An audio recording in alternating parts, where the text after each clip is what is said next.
लगता कि ये अफवाहें ठीक हैं, जम्मू कश्मीर से अलग होगा। बड़ी मेहनत और मशक्क़त के साथ डोगरा महाराजा ने बनाया और डोगराओं ने अपनी कुर्बानियाँ दे के बनाया, उसकी खूबसूरती हम बरकरार। क्या क्या मुद्दे ऐसे होंगे जो आप फारूक अब्दुल्ला साहब से डिस्कस करेंगे? उनके हक के साथ कोई कॉम्प्रोमाइज़ नहीं होना चाहिए। आप देख रहे हैं जेकेसी न्यूज़ और मैं हूं आपके साथ रवि शर्मा। जम्मू कश्मीर की जनता की बात करें तो जब भी जम्मू कश्मीर की जनता एक सुकून महसूस करती है और उसके बाद कोई ना कोई ऐसी राजनीतिक हलचल हो जाती है, जब कोई नेता ऐसा बयान दे जाता है कि चिंताएं जो हैं वो जम्मू कश्मीर के नेताओं की बढ़ जाती हैं। लेकिन इस वक्त बात करें तो एक अफवाहों का बाजार गर्म है कि जम्मू कश्मीर के अंदर कुछ बड़ा होने वाला है।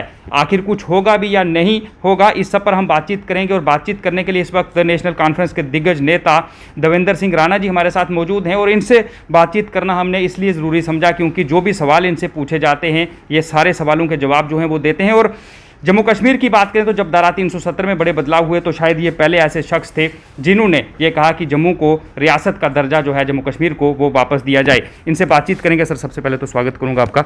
शुक्रिया। सर, जम्मू कश्मीर के लोग जो हैं उनमें इस वक्त एक जो अफवाह है वो चल रही है और हर कोई जानना चाहता है कि आखिर जम्मू कश्मीर में क्या बड़ा होने वाला है। आपको क्या लगता है कि सवाल ये है कि जम्मू और कश्मीर अलग होंगे, आपको क्या लगता है कि ऐसा कुछ होगा या नहीं? मुझे नहीं लगता कि ये अफवाहें ठीक हैं, जम्मू कश्मीर से अलग होगा। हमें जम्मू कश्मीर को जोड़ने की कोशिश करनी चाहिए, तोड़ने की कोशिश नहीं करनी चाहिए। जम्मू कश्मीर भारत का एक ताज है और जितना जम्मू कश्मीर मजबूत होगा उतना भारत मजबूत होता है। हमें अब तोड़ने की बात नहीं करनी चाहिए, हमें जोड़ने की बात करनी चाहिए।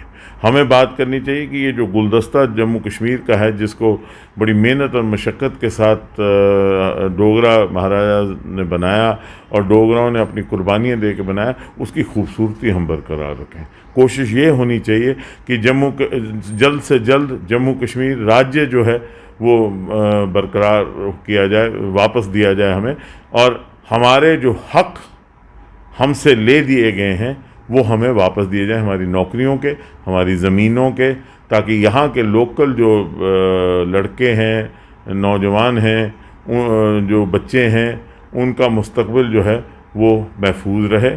और जो ज़मीनें हैं, चूँकि हमारे पास कम ज़मीनें होल्डिंग हैं, वो ज़मीनें हमारे पास रहें ताकि हमारी आम आदमी की ज़िंदगी जो है जम्मू कश्मीर में जैसे पहले आराम से गुजरती थी, क्योंकि हर एक के सर पे छत था, खाने को अपनी रोटी थी, वो कहीं उससे हक़ छिन ना जाए। सर, नेशनल कॉन्फ्रेंस की बात करें तो फारूक अब्दुल्ला जो हैं वो शायद दिल्ली जा सकते हैं और इस मीटिंग में हिस्सा ले सकते हैं, लेकिन उससे पहले उन्होंने नेशनल कॉन्फ्रेंस के लोगों से जब अपने नेताओं से बात करनी है तो क्या जम्मू के जो मुद्दे हैं वो क्या क्या मुद्दे ऐसे होंगे जो आप फारूक अब्दुल्ला साहब से डिस्कस करेंगे? बुधवार को डॉक्टर फारूक अब्दुल्ला ने सुबह 10:30 बजे उन्होंने श्रीनगर में मीटिंग बुलाई है, जिसमें एक 9 मेंबरी डेलीगेशन जा रही है और वो डेलीगेशन जो है वो अपनी राय डॉक्टर फारूक अब्दुल्ला साहब के सामने रखेगी।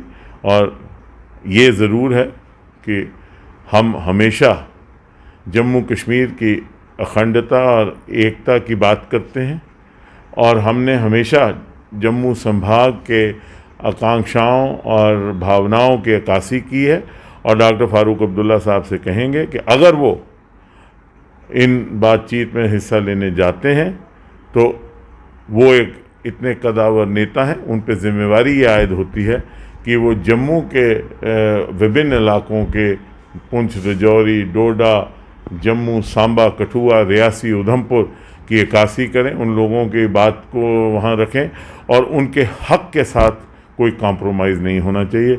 हम चाहते हैं कि जम्मू कश्मीर इकट्ठा रहे, हम तोड़ना नहीं चाहते, लेकिन जम्मू को जम्मू का हक़ मिलना चाहिए, कश्मीर को कश्मीर का हक़ मिलना चाहिए और किसी भी खित्ते को ये नहीं लगना चाहिए कि मेरा हक़ दूसरा छीन गया। सर, प्रधानमंत्री नरेंद्र मोदी की बात करें तो एक तरफ वो सभी पार्टीज़ के नेता जो हैं उन्हें वहाँ पर बुला रहे हैं, तमाम मेन स्ट्रीम पार्टीज़ के नेताओं को, लेकिन दूसरी तरफ अगर भारतीय जनता पार्टी के नेताओं की बात करें, जम्मू के जो नेता हैं वो ये बयान देते हैं कि नेशनल कॉन्फ्रेंस, पीडीपी या दूसरे जो कश्मीरी के जो दल हैं राजनीतिक, वो ख्वाब जो हैं वो देख रहे हैं कि जम्मू कश्मीर को फिर से रियासत का दर्जा दिया जाएगा या 370 के साथ फिर कुछ ऐसा होगा।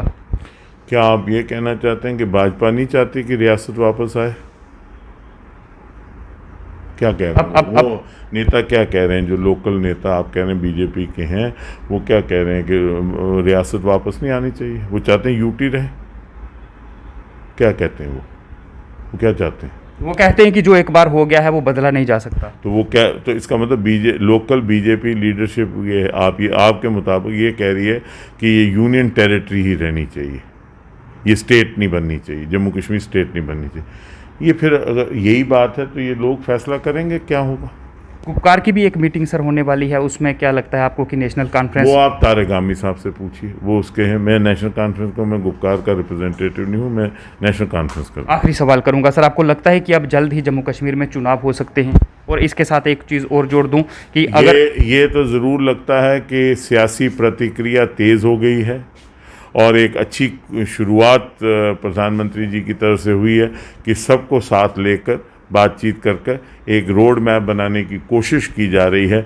और अगर ये कोशिश जो है ये सफल होती है और बातचीत कामयाब होती है और जम्मू कश्मीर राज्य की बेहतरी होती है और जम्मू कश्मीर के अवाम की बेहतरी होती है तो हम इसका खैर मकदम। बहुत बहुत शुक्रिया सर हमसे बात करने के लिए। ये थे हमारे साथ देवेंद्र सिंह राणा जी, जो कि इस वक्त हमारे साथ बातचीत कर रहे थे। और पता तो 24 तारीख को ही चलेगा कि क्या जम्मू कश्मीर में कुछ बड़ा होगा या नहीं। फिलहाल चर्चाओं का बाज़ार जो है वो गर्म है और नेशनल कॉन्फ्रेंस की तरफ से सारे सवालों के जवाब जो हैं जो हमने पूछे हैं वो देवेंद्र सिंह राणा दे चुके हैं। लेकिन इंतज़ार 24 तारीख तक करना होगा कि आखिर जम्मू कश्मीर में क्या बड़ा होगा। Ravi Sharma, JKS news, Jammu Kashmir.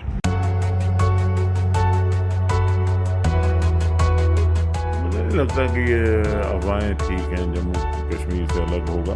बड़ी मेहनत और मशक्क़त के साथ डोगरा महाराजा ने बनाया और डोगराओं ने अपनी कुर्बानियाँ दे के बनाया, उसकी खूबसूरती हम बरकरार। क्या क्या मुद्दे ऐसे होंगे जो आप फारूक अब्दुल्ला साहब से डिस्कस करेंगे? उनके हक के साथ कोई कॉम्प्रोमाइज़ नहीं होना चाहिए।